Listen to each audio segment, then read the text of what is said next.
Well, welcome everybody. I'm just going to give it a minute or so here to give everyone a chance to sign on and get their technology in order. My name is Mike Kelly. I am the CEO of Perimeter.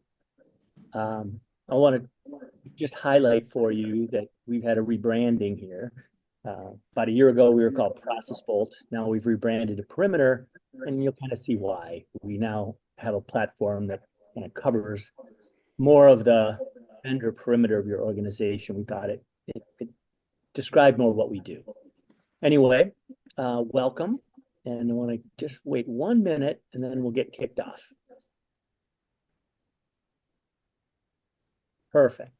So welcome everybody. I really appreciate you signing on and hopefully you'll get a lot out of this. We have a good topic here and we've got some great panelists. We have Tyler Rossi of ProHealth Optum and Derek Lowe of Orlando Health. Derek is a chief security officer. Tyler is a chief information security officer. They're both have deep experiences in the security organization. So let's start, since you're at the top of my screen, Tyler, let's start with you. And you could just give people an idea of what your role is at ProHealth Optum and give us an idea about the size of the organization as well. Thanks, Mike. So my name is Tyler Rossi. I am the CISO for Pro Healthcare. There's a little slash there with Optum. Optum, there's a partnership between both organizations where they are the managed service provider for many IT functions. So I've been an Optum employee for just over a decade. I am about 2 or 3 months into the role as CISO for Pro Healthcare. And I'm also an Air Force veteran, where I still currently serve today. Thanks, Tyler. Appreciate it. And what we're getting here with Tyler is we're trying to get a couple different perspectives. Tyler is with kind of a smaller healthcare system and building out the program. Derek's going to give you a little different perspective. So Derek, why don't you talk a little bit about your role in your organization? Yeah, absolutely, Mike. So first of all, thanks for having me, and I'm glad to be a part of this webinar. So my name is Derek Lowe. I'm the Chief Security Officer for Orlando Health. I have oversight of all of what we call corporate security operations. That encompasses everything from cybersecurity, business resiliency, as well as physical security across the organization. My scope of responsibility span across about 40 plus hospitals and ERs, over 500 practices, covering a couple of states, Florida, Alabama, and Puerto Rico. And so, as you mentioned, we are a fairly large healthcare organization, over 50,000 employees, about a $10 billion plus revenue. So, yeah, a very large organization. Excellent. Well, I want to thank you both for taking the time out to join today. And I want to point out, even though we have two kind of security experts in the healthcare field, what we're going to be talking about today really applies to pretty much every organization in every industry sector. We here at Perimeter, we do cover the healthcare sector. We've got some great customers here, but we also cover basically all of the other industry segments, and especially ones that are highly regulated. I think you'll get a lot of benefit out of what we're going to be talking about today. So let's just move on and talk about what we hope the outcome of this particular talk will be. We want to talk about how to use AI, how to protect yourselves against applications of AI. We want to talk about the importance of both assessments and continuous monitoring, which are both critical components of a successful and comprehensive vendor risk management program. So we're going to talk a little bit about the key internal security controls that you still need to have assessments to verify. And we're going to talk a lot about integration and the importance of integrating these tools into one more comprehensive, I hate the term, but single pane of glass is what everybody says, but how to get tools integrated to give you a quick, easy, and efficient way to manage the security of your vendor network. And obviously, the outcome is to have a best-in-class program. And we're going to talk both about Orlando's more mature program and the goals that Tyler hopes to get at the end of the day with the program he's putting in at Pro Healthcare. So let's talk about why we're talking about it now. I mean, it just, in the time I've been in this business, it just seems like we're just seeing the vendor ecosystem explode, and we're getting all sorts of new risks. The migration to cloud is continuing and accelerating. It's not going to slow down. We're now seeing more and more AI tools introduced into the practice. And there's issues with respect to that. How do we control that? How do we manage it? New risks like data poisoning we're starting to read about, even in things that are happening in radiological fields, for example. So what the problem is we've got these exploding attack surfaces, but we don't have exploding security teams, nor do we have exploding resources to devote to this. In most cases, all these teams are being asked to do more with less. So one thing we want to talk about here is how do we do more with less? There's far too many organizations out there right now that we meet with that are still using manual spreadsheets, or organizations out there that are still just doing assessments or just doing monitoring. And we're going to talk about what the risks of it are. So I want to just give people an idea, Tyler and Derek, of the scale of your organizations, because I think that'll help put everything in perspective. So Tyler, how many organizations, I don't want to talk about the whole collective within Optum, but within Pro Healthcare, how many vendors are you monitoring? And of those, how many would you consider to be critical? Well, so we have roughly about 600 vendors, right? And when you say critical, right, everything is tiered. So you have tier 0, 1, 2, you could say as being the most critical. We're looking at close to 150, 200 vendors just in that category. And Derek, how about you? How many are you, how many in your ecosystem? And then how many would you consider to be critical? Yeah, very similar to Tyler. So we do tier our vendors as well. So we have approximately over 6,000 third-party vendors that we do business with. Okay, and of those 6,000, across the multiple states, including Puerto Rico, about 10% of those are considered tier one or tier two in our organization, and those are the top riskiest vendors and third parties that we do business with.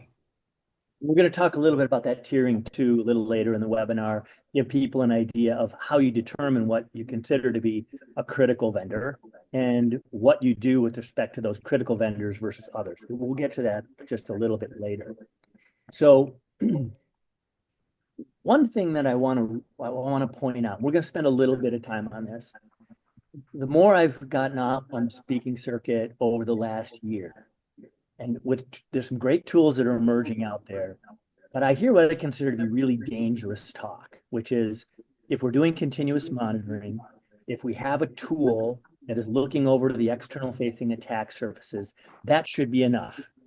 And that with coupling with AI, if you're looking at continuous monitoring of some sort, that should be sufficient for your vendor risk management program. And I think that is a dangerous approach to take. There are just far too many risks that can't be covered by just looking externally at attack surfaces. And I want to talk to you, Tyler and Derek, a little bit about that. But I want to talk about specifically why we think that's the case. And then we'll have a few kind of questions on that too. So one thing that I thought was really compelling, I actually sat down as a team and did this. I was so frustrated at one of these conferences when we had these tools saying, well, if you're using this tool or that tool for continuous monitoring, you should be protected. Well, we actually went through a SIG-Lite. We found that 73% of the questions that are asked in SIG-Lite cannot be answered using continuous monitoring. And we'll talk about a couple of them here, which is, MFA. How is the data encrypted? What are they doing with employee access? There are a number of things, but if I turn it over to you, Tyler and Derek, maybe we'll reverse it this time, talk to Derek. What is it? I know you're using an integrated platform, which we'll talk more about further, but Give me an idea of why you still think assessments are critical in this environment. Yeah, I think they're all equally important, but I will lean on, let's talk about assessments for a moment.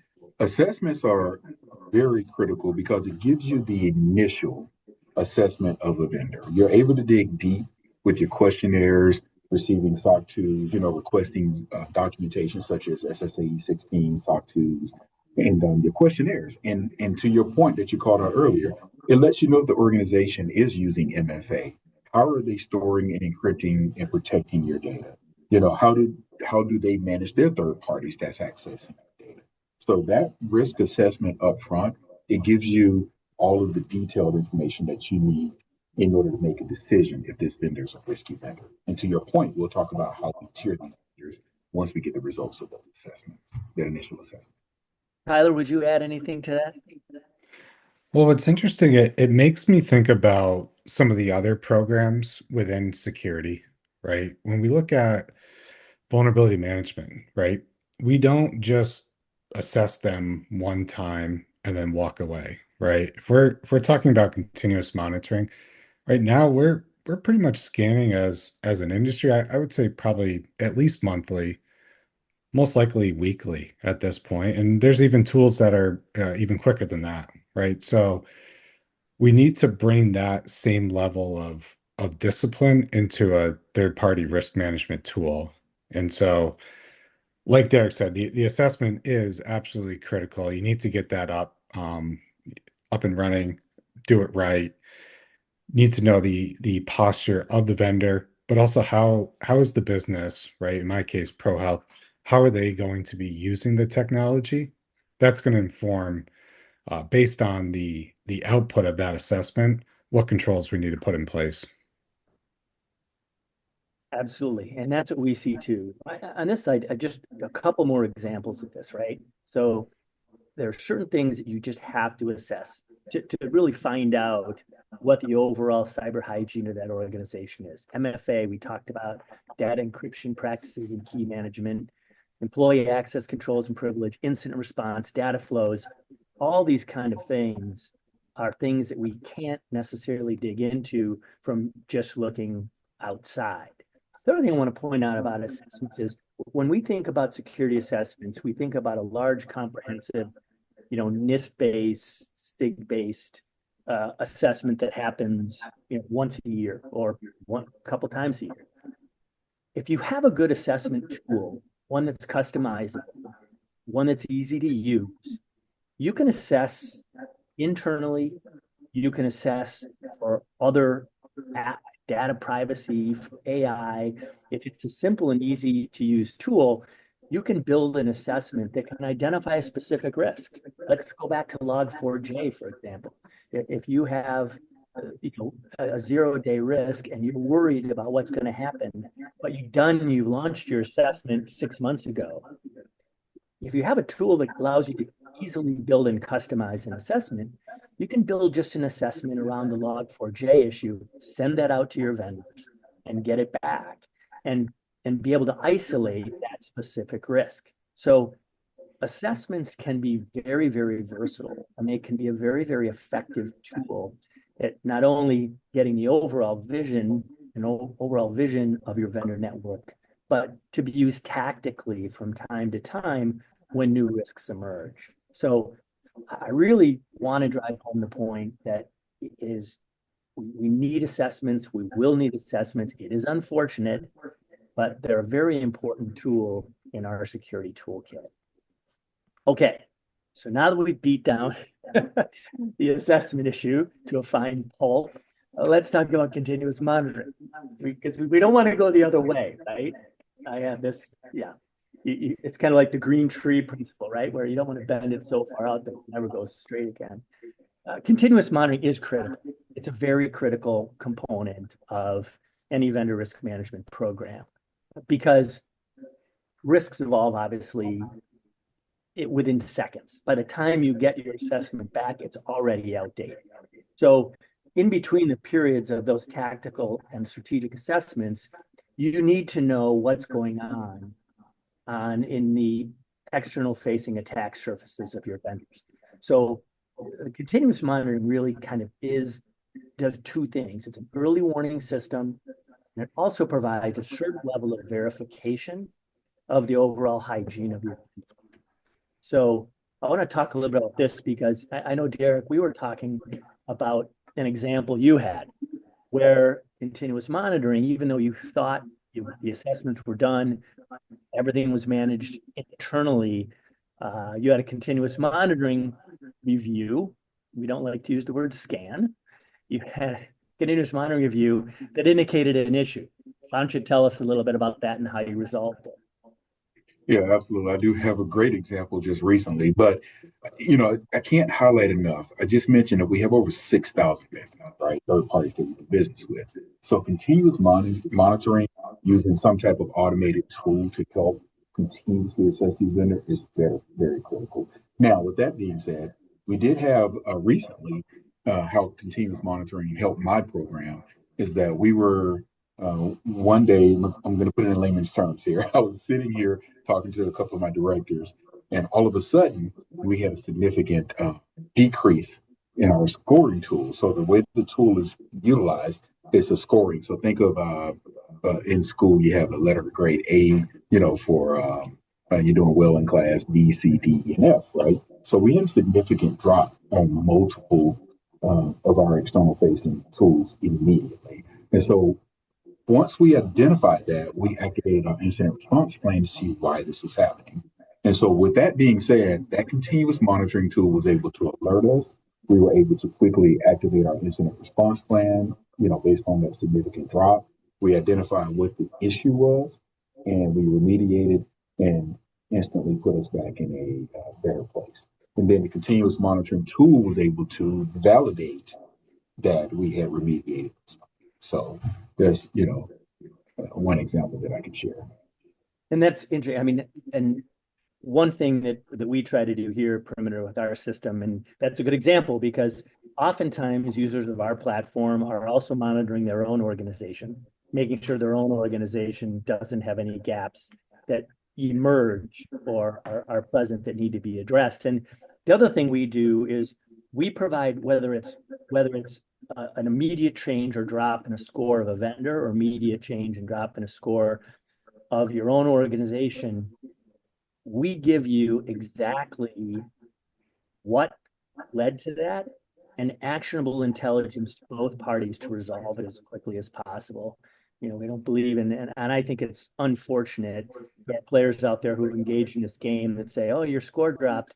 Oh, and if you pay us a lot of money, we'll show you why your score dropped. The goal here is to provide a secure system and to prevent breaches. And that type of gameplay is not something that we particularly support. Now, Tyler, on the other hand, you were using kind of really an assessment only structure prior, and you felt that it was important to bring continuous monitoring into your program. Why don't you talk a little bit about what went into that evaluation and what your thought was in that respect? Well, it's just taking a step back, right? The other industries that I've worked in, right? We've worked for a company where we've developed all the applications, right? Sure, there's still a third party posture there, but in the healthcare provider space, there's such a reliance on third party vendors to deliver care, right? So there's an incredible, like I was mentioning earlier, like 600 vendors, right, that we have. Well, that's 600 opportunities, right? So we need to continuously monitor. Derek has a perfect example of how this has helped. And so we're looking to bring that same level of discipline to our program. If I may add one thing that I don't want to overlook. I mentioned once we remediated, the continuous monitoring tool quickly, within minutes or within an hour or so, alerted us that we had successfully remediated. And I've been doing this for over 12 years in this role in two organizations, and I've had other technologies, and it would take days before the score would be the scan would, or the assessment continuous monitoring would happen. And we would know for days if we successfully remediated. So having that instant response is very important as well. That is a super good point, Derek. And as I'm sure you know, we get involved in bake-offs all the time with other platforms that offer continuous monitoring. And one of the things that was really important to us is when we looked at a lot of those systems, because we tried to do the build versus buy analysis. And what we found is the lion's share, as a matter of fact, everyone that we saw out there at that time when we were doing this evaluation, they didn't source their own data. They buy batch data, and then they deploy that data in an environment.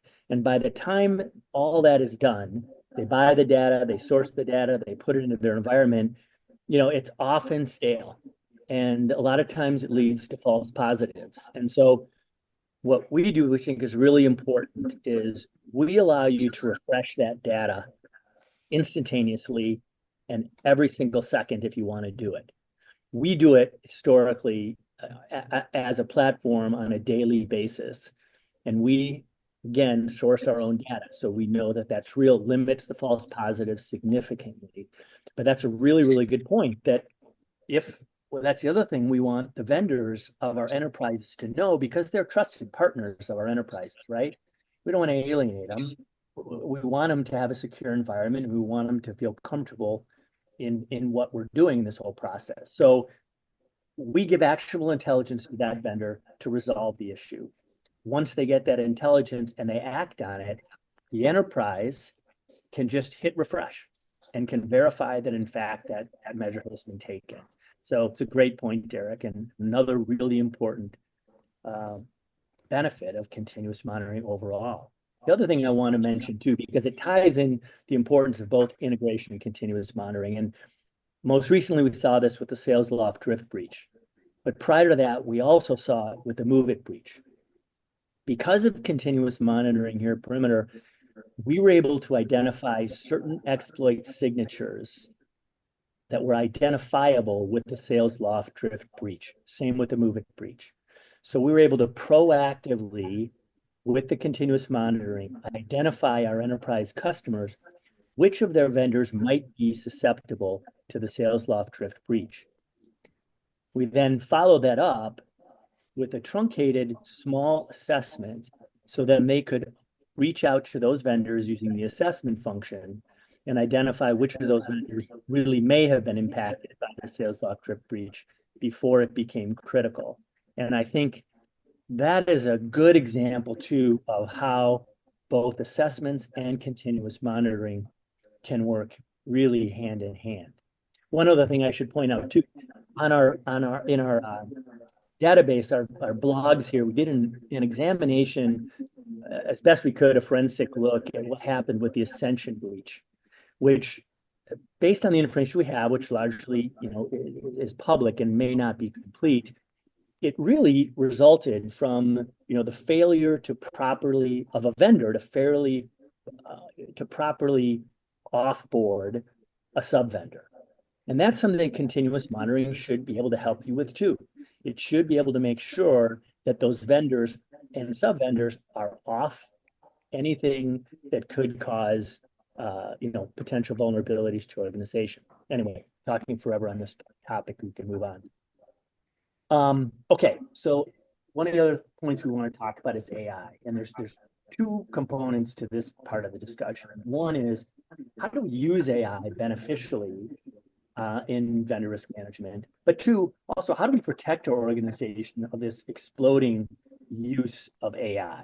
So before I get into this in more detail, I'd like to ask both of you, what are your organizations, and Tyler, we'll start with you again. What are your organizations doing with respect to securing, checking for AI applications and securing for AI applications? What are the requirements of your organization in that respect? So many of again, these are applications, these vendors, right, that the business is using, doctors are using to provide care, right? And so to do so, it's probably, I'm not a doctor, I've never practiced, but you hear about how busy they are, right? And there's a lot of administrative burden, and I've seen a lot of the AI tools help with that.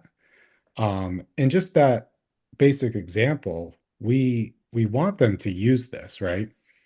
We're not going to just say no, but we need to know how is this tool used and how can we, on the security side, put the right controls in place to enable these people that are actually providing care. Awesome. And Derek, how about you? How are you? How does your organization view AI in getting it into the hospital and its applications? And what are you doing to control the use of it? Yeah, AI is here to stay. Let's start with that. So, what you have to do, and I love Tyler used a very important word, we have to enable our organizations to leverage the capabilities that exist in order to continue to be competitive and move forward. Now, from a security lens, we do have a pretty mature AI governance committee. So, we want to understand all of the technology that's coming into the organization. And once the AI exploded a couple of years ago, we want to make sure we put together a governance committee so that we can vet the technology that's coming to the organization. And we have a multidisciplinary team of senior leaders that actually vet every single technology that has AI embedded into it. So we do have that program, as well as our security assessment of the technology. And then once you wrap those together, and then to Tyler's earlier point, we want to enable because the documentation, burden of documentation and everything is very stressful, and AI can definitely help ease some of the pain that we're seeing. And again, we're back to that point of assessments. There's not one more role for assessments, just to stress the importance of that. So let's talk about where AI can help your security organization. And one place that we have really stepped in heavily here at Perimeter is on document intelligence. What we hear from our customers and our users throughout the platform is, okay, we've got the integrated continuous monitoring, the assessment tool. This is all great, but I still have 1,000 SOC 2s that I have to go through. I still have 1,000 security policies that I've got to go through. I don't have the time to do it. I don't have the team or capacity to do it. So how can I handle this? Well, this is the perfect application for AI, right? This is exactly the type of use of AI that you want to see that Tyler referred to that can really streamline things for your organization. You don't have time to read through those SOC 2s, but they're really important to validate.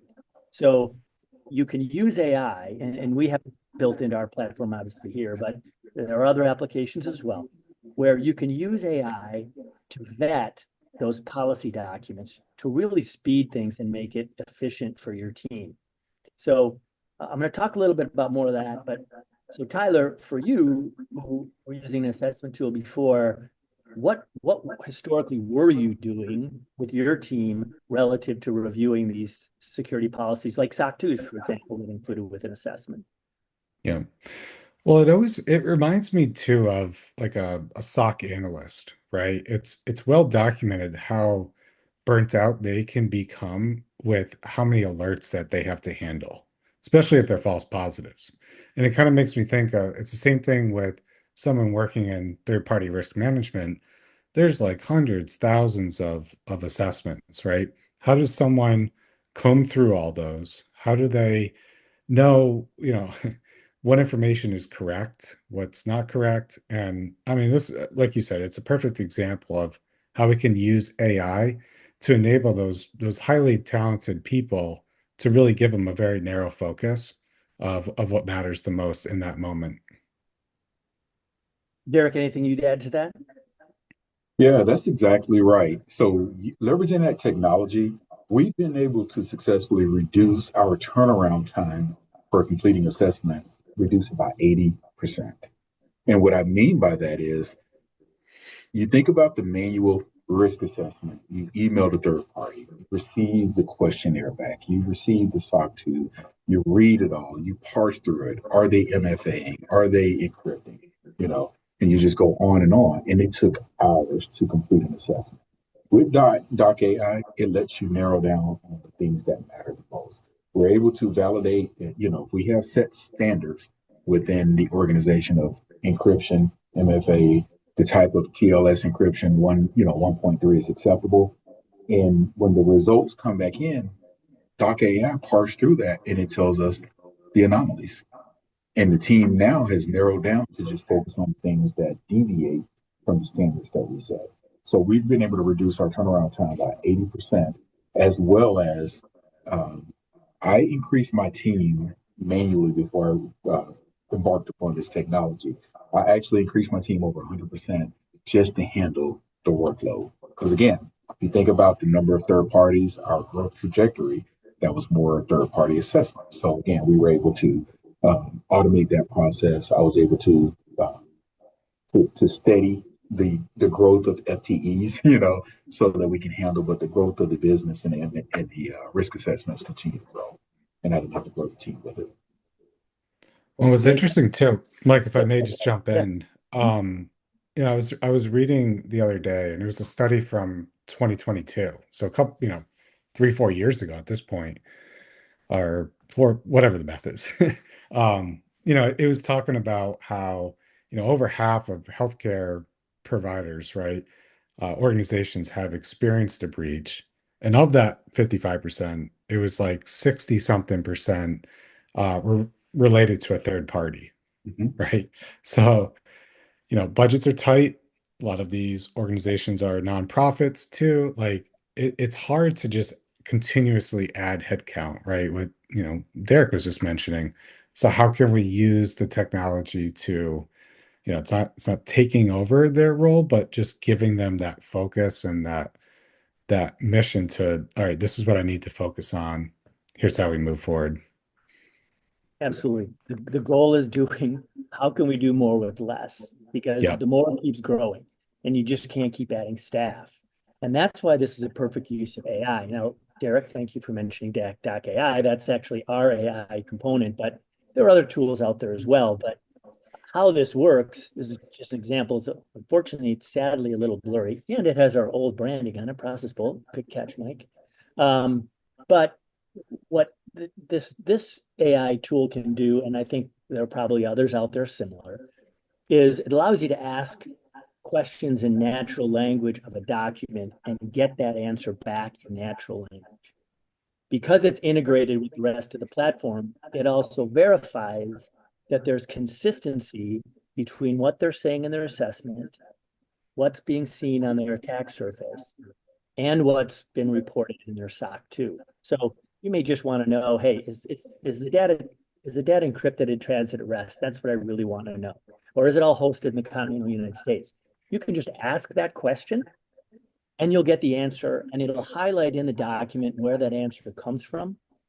And there are guardrails in place. So the only place this AI is searching are the policies that you have loaded up into the system. So it is not going to hallucinate. It's not going to come up with an answer if there isn't a document that actually has the answer contained. So it's a good example of how AI can really help speed up the process so that you can do more with less. And it's an important beneficial use of AI. But let's look at the other piece of it, which is, all right, how do I control this exploding use of AI? And Derek and Tyler both talked about that. Assessments come in, have another role here too, because it's important. We have, I think, we have 3 different assessment templates. NIST one, sidelining one, and one's kind of combined best practices across industries for our organization. And we encourage all our customers to assess for AI. Understand which of your vendors are using AI and how they're using AI and what tools they're using, so that, like, Derek can take that to his committee and they can invest the application, make sure that they're following proper protocols, that they have an AI policy in place, that they're using best practices with respect to that. But the only way you're going to know that is if you assess those vendors for that and make sure you understand what tools they're using. It's also important because you'll get an attestation. If anything should happen, you've got an audit trail. But if there was a breach, there's some breach in an AI tool they were using, or this emerging risk of data poisoning, you've got an attestation in there. You've got information with respect to what they're saying their practices are with AI, so you've got an audit trail that you can follow. I'm going to pick up a little bit here, just doing a time check. The last thing we want to talk about is integration. Again, this gets back to the same point of how do we make things more efficient? How can we bring these things together? Integration, when you're looking at tools, integration is one of the most important questions that you need to answer.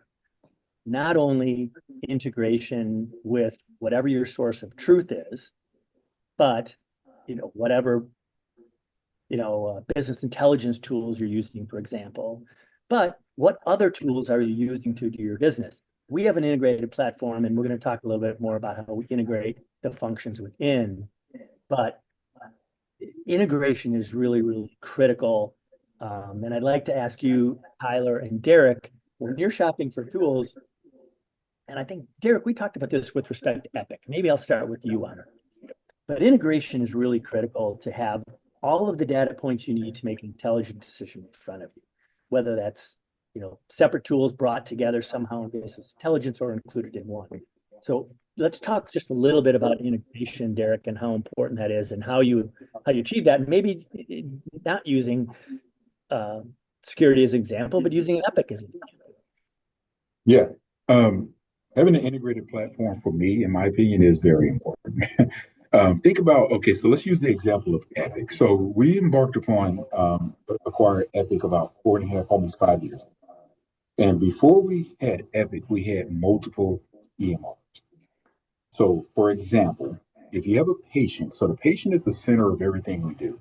If you have a patient that enters your emergency department and they have to get admitted, those were two separate systems. So you have the emergency department system. Then you have to print, fax, or send something upstairs to be imported into the second system, right? Things get lost in translation. And so when we bought Epic, Epic is a fully integrated system that allows you to have one patient and all the various ED applications, inpatient applications, all into one platform.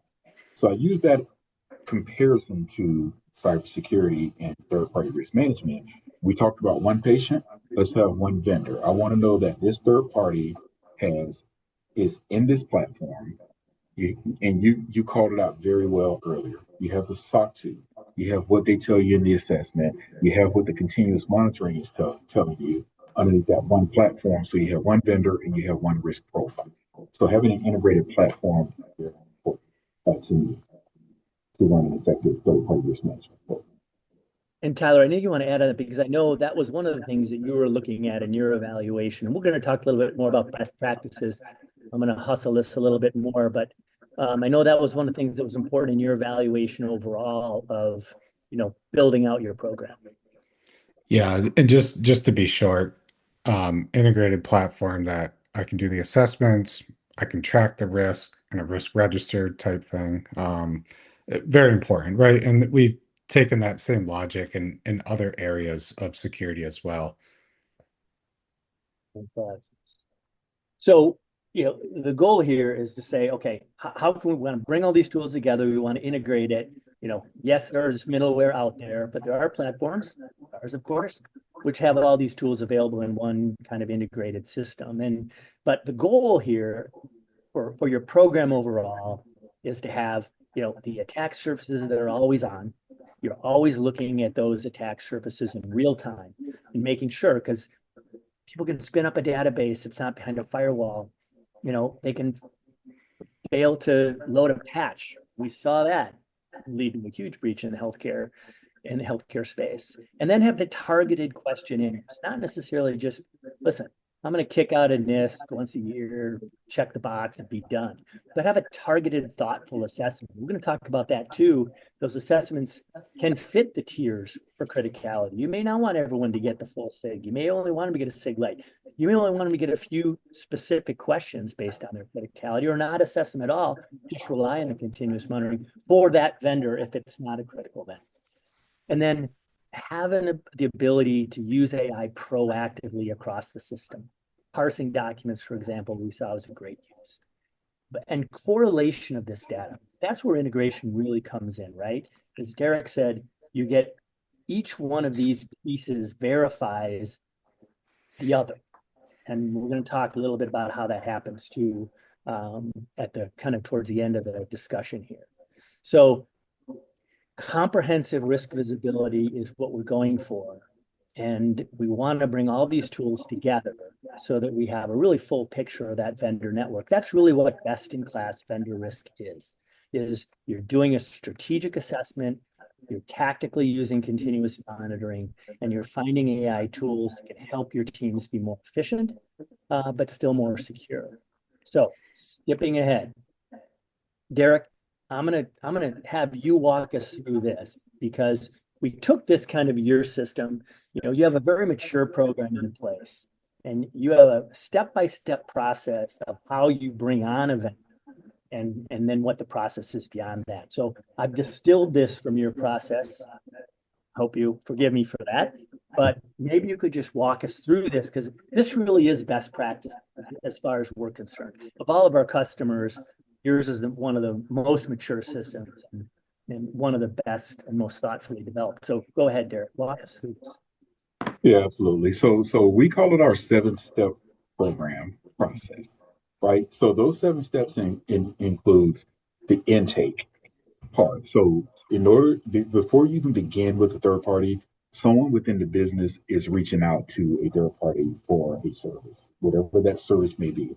So that's the intake from our internal business partners. Now, once we understand who those third parties they want to do business with, we have the intake assessment part where we conduct discovery calls, risk assessment, the full blown questionnaire, so forth and so on. Then once we decide that this is a vendor that is meeting a certain standard that we have, by like again, no MFA, no business. That's kind of how we are. Some things are no start, is a non-start. Okay. Then we move to the third step in that process, which is our onboarding assessment process. That's where we again dig a little bit deeper, review the SOC 2s, the business associate agreements, non-disclosure has to obviously be signed, so forth and so on. Those types of documentation agreements.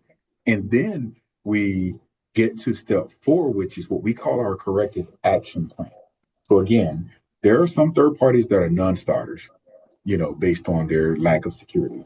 But then there are some that kind of meet the standards, but they may be lacking in certain areas. So that's where we go back and forth to see if these are levels of risk, our risk appetite can be accepted, or can you remediate it within a certain time period?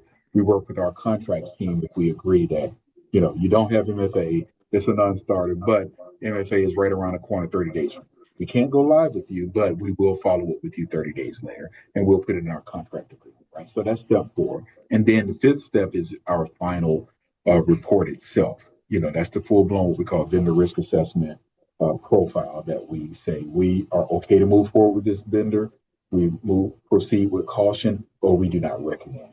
Now, the last 2 steps in that evolve to once we sign the agreement and we enter into an agreement with this third party. Now we have continuous monitoring, which is our step 6, and then the step 7 is what we call our periodic reassessment phase. If the risk changes based on the continuous monitoring, if the contract is about to expire, or if you are a high-risk tier 1 vendor, we do annual assessments. And then we also have what we call discretionary assessments. If your score dropped below a certain threshold, we will do a periodic assessment as well. So those are our 7 steps. Thanks, Derek. And we are really up against it. Your moderator's done a terrible job of monitoring time. I want to highlight this because this really shows it is a little bit perimeter weighted, but this is how our system shows this continuous monitoring. So you'll see here that the assessment is answered that data is encrypted in transit. The SOC 2 in the middle column here points out that it also indicates that data is encrypted in transit. So there's consistency between the SOC 2 and the assessment. However, you see the red flag over here. That means that the continuous monitoring has found something else. Here you can see, even though they said the data is encrypted in transit and the SOC 2 says it, our continuous monitoring says, well, wait a minute. That may be the case, but you're using an insecure cipher protocol. You're using TLS 1.0, which is known to have been compromised. So this is why the integration is important. All 3 of those data sets are critical, but pulling them together allows you to really quickly verify that there's consistency across that environment, which is ultimately the goal. So I know there's probably some questions in the audience, and I'm not going to get to them, but I'm going to give you at the end, which is now, our contact information, and we appreciate you listening. Here's some information. Here's my name, Derek's name, Tyler's name. We're all available on LinkedIn. Please reach out to either of us. I do have a thing in here where, you can sign up for a demo. We'll also send you just free. If you give us a couple of your vendors, we'll run our continuous monitoring and give you an idea what it looks like, or run it on your own organization. But reach out if you have any questions. I'm sorry we didn't get to them, but I appreciate your time today, everybody, and really appreciate you, Tyler and Derek. So thank you very much for coming. Thanks for Thanks, having Ben. me. All right. Bye-bye, everybody.